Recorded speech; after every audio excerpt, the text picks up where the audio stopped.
Este programa é livre para todos os públicos. O Senhor esteja convosco.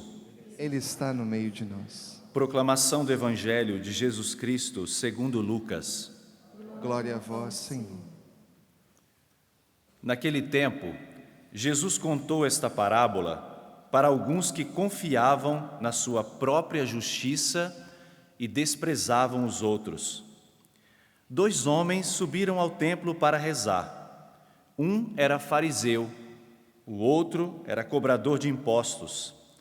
O fariseu, de pé, rezava assim em seu íntimo: Ó Deus, eu te agradeço, porque não sou como os outros homens, ladrões, desonestos, adúlteros, nem como este cobrador de impostos. Eu jejuo 2 vezes por semana e dou o dízimo de toda a minha renda. O cobrador de impostos, porém, ficou à distância e nem se atrevia a levantar os olhos para o céu, mas batia no peito, dizendo: Meu Deus, tem piedade de mim que sou pecador.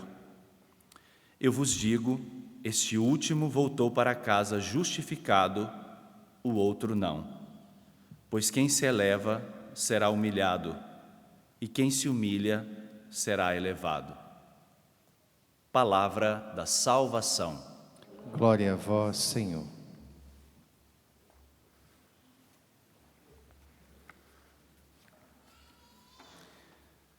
Meus irmãos e minhas irmãs, caminhando neste tempo quaresmal, preparando-nos para a Páscoa do Senhor, a liturgia, ela tem esse poder de nos purificar a nossa forma de amar, purificar a nossa forma de jejuar, purificar a nossa forma de rezar, de orar.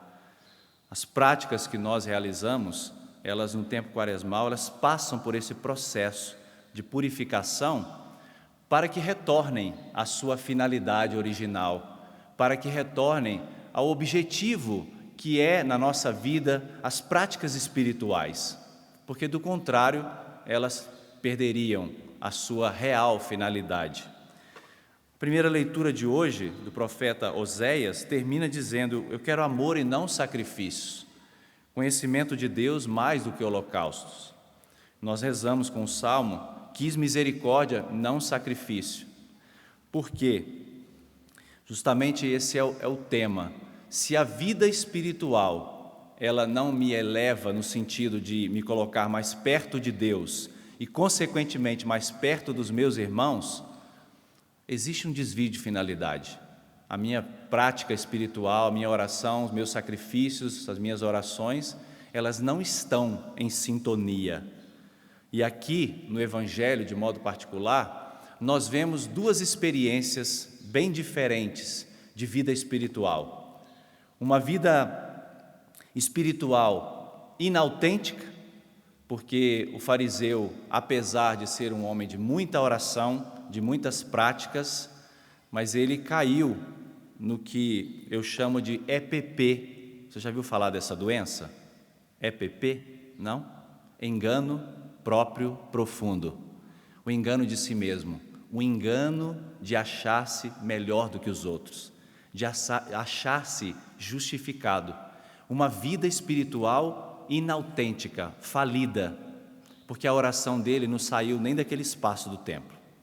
Depois, no outro lado, uma vida espiritual autêntica, embora, claro, aquele homem tenha consciência das suas misérias, porque a consciência, o realismo que aquele homem tem sobre quem ele é, dos seus pecados, fez com que ele se despertasse para a oração, fez com que ele começasse o seu diálogo profundo com Deus. Então, Jesus conta essa parábola de hoje do Evangelho. Importante a gente ter aqui o objetivo. Por que Jesus conta essa parábola? Ele conta a parábola para alguns que confiavam na sua própria justiça e desprezavam os outros.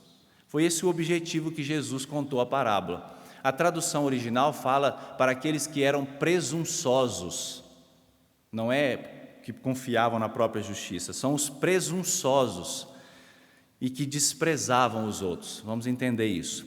Os presunçosos são aqueles que acham que já conquistaram antecipadamente, não é, a própria salvação.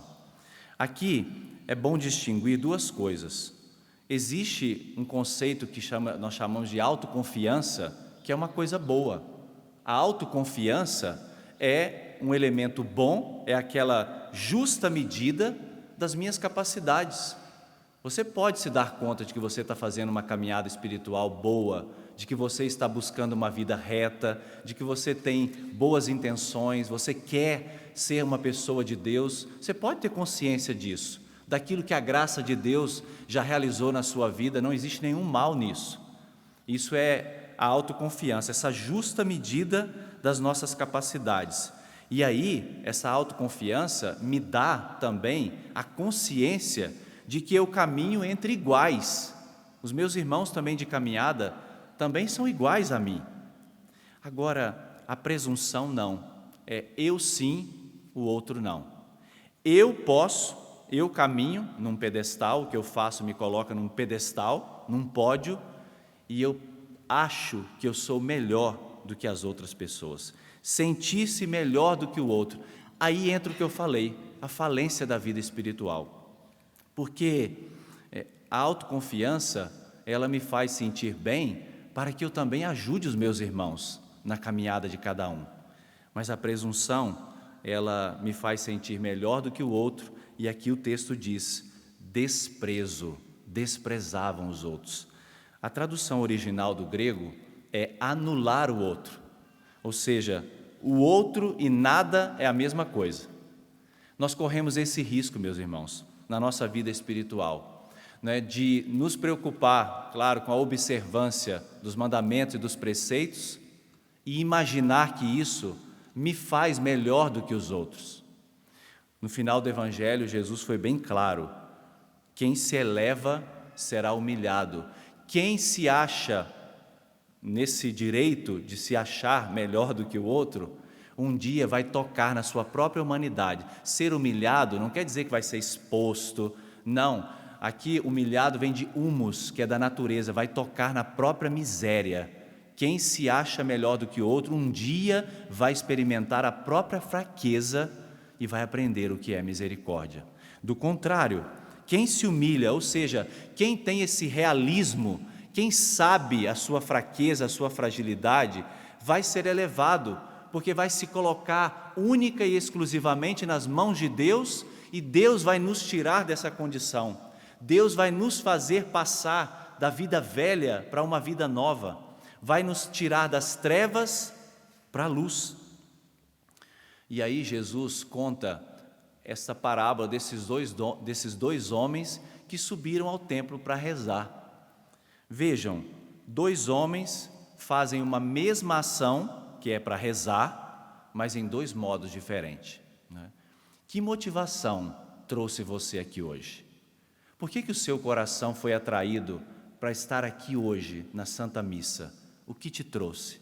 É importante perguntarmos das nossas motivações interiores. Por que eu rezo? Por que eu faço jejum? Por que eu faço caridade? Por que o meu coração precisa da graça de Deus? O primeiro era fariseu. A palavra fariseu quer dizer separado. Mas esse fariseu aqui, ele se separou, não é? Porque ele se achava melhor do que os outros. O primeiro era fariseu. E a oração dele, ele está de pé, está na posição de pé, diante de si mesmo. A tradução aqui, rezava no seu íntimo, é muito fraca, não é? Porque parece o íntimo que ele estava ali todo, mas não era assim. Ele estava diante de si mesmo. Era uma oração narcisista, de autocontemplação daquilo que ele já era capaz de fazer, não é? E ele elencou tudo o que ele fazia, não é? Eu não sou como esses aí, né? Ladrões, adúlteros, nem como esse cobrador de impostos, porque eu jejuo 2 vezes por semana, dou o dízimo de toda a minha renda. Ou seja, Deus ali naquela oração, Deus foi só o espectador. Deus não foi o agente, Deus não foi a outra parte do diálogo, mas Deus foi só um espectador da bravura daquele fariseu, do que ele era capaz de fazer sozinho. E aí ele começou o louvor dele, dando graças por aquilo que ele era capaz de fazer, usando os dons de Deus. As práticas de piedade são dons de Deus para se fazer melhor do que os outros. Vejam o perigo que nós corremos. Usar das nossas experiências de oração, dos dons que Deus nos concede, para me achar melhor do que o outro, para me achar mais agraciado que o outro, mais santo do que o outro. Do outro lado está esse cobrador de impostos, esse homem pecador público, uma pessoa que era odiada. O cobrador de impostos era uma das pessoas mais odiadas, porque estava, a serviço do império, além de cobrar as taxas que o império fixava para que os judeus pagassem, eles cobravam ainda mais. Então eram pessoas tidas como traidoras dos próprios irmãos, dos próprios cidadãos ali da sua pátria. Agora, este homem, veja a posição que ele está de longe, bate no peito, e a única coisa que ele é capaz de fazer, diante das suas misérias e diante das suas fragilidades, diante do realismo de saber quem ele é, ele diz: tem piedade de mim, porque eu sou um pecador. Aqui sim, Deus é o protagonista. Aqui sim, Deus é o único que pode salvar esse homem. Aqui, Deus se torna o único socorro daquele homem, e a sua oração é autêntica, a sua oração é verdadeira, a sua oração ultrapassa aquele espaço do templo e vai ao coração de Deus. Quem sabe cada um de nós precise nessa quaresma purificar bastante a nossa experiência de oração, porque muitas vezes a nossa oração não sai nem mesmo das quatro paredes do nosso quarto, porque nós somos também assim, intimistas, nós somos também assim, narcisistas, até mesmo na nossa prática espiritual. É um risco que nós corremos, e o Senhor quer nos purificar disso. O Senhor quer que a nossa oração, Ele falou no final da primeira leitura de hoje: quero misericórdia e não sacrifícios. Ele quer que a nossa oração nos faça tomar cada vez mais consciência de quem nós somos. Porque enquanto nós perdemos tempo de nos comparar com os outros, nós esquecemos muitas fraquezas e fragilidades que estão escondidas aqui dentro e que precisam vir à tona para que a luz de Cristo ilumine e converta as más ações do nosso coração. Então, tire os olhos dos outros, tire os olhos dos seus irmãos, não se preocupe. Não se preocupe se aquele ou aquela está precisando de conversão ou não. Cada um tem a sua hora. A hora de Deus chega para todos nós. Abaixe por um instante a sua cabeça. Coloque-se diante de Deus, como fez aquele homem pecador. O Evangelho não quer louvar uma pessoa que tem uma má conduta e depois basta simplesmente vir e bater no peito e dizer perdão, perdão, perdão. Não é isso. Não é um louvor ao pecado, a uma vida errada. Não. Aqui é o louvor de um coração que quer voltar atrás. É um louvor que quer retornar à casa do Pai, ao abraço do Pai. É um louvor à oração que tem Deus como único socorro, como única possibilidade de salvação. Só Deus pode te salvar. Só Deus pode me salvar. Faça agora a sua oração sincera diante de Deus. Talvez você estava rezando de forma muito errada até aqui. Talvez a sua experiência de oração estava te levando também a essa presunção, a esse orgulho, a essa vaidade espiritual.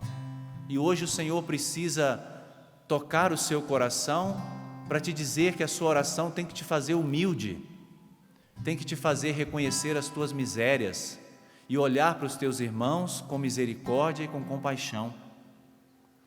Esse é o objetivo, essa é a finalidade da nossa vida de oração, da nossa vida espiritual. Nos tornar como o coração de Cristo, manso e humilde, compassivo, misericordioso. Esta graça que eu peço, Senhor, para mim, para os meus irmãos que estão aqui, para aqueles que estão acompanhando em casa esta Santa Missa, derrama em nossos corações a Tua graça, derrama em nossos corações a Tua graça para nos converter, para mudar a nossa vida, para nos fazer mais íntimos do Teu coração, para nos fazer pessoas íntimas do Teu coração, autênticas na oração, na vida espiritual, para que o nosso coração se dilate até acolher todos os pecadores, os mais pecadores, os mais miseráveis. Dá-nos esta graça, Senhor, nós te pedimos.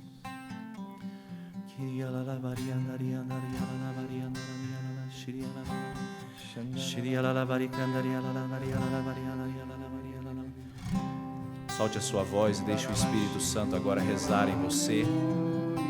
Na conclusão desta homilia, vamos transformar tudo isso em oração, que suba ao Pai do céu a nossa súplica, o nosso clamor, para que Ele nos converta, para que Ele mude a nossa vida, para que Ele nos transforme, Ele nos faça pessoas novas.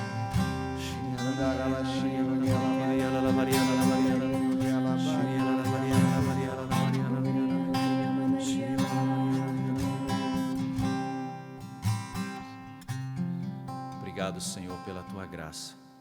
Nós te bendizemos e te glorificamos. Glória ao Pai, ao Filho e ao Espírito Santo, Como era no princípio, agora e sempre. Amém.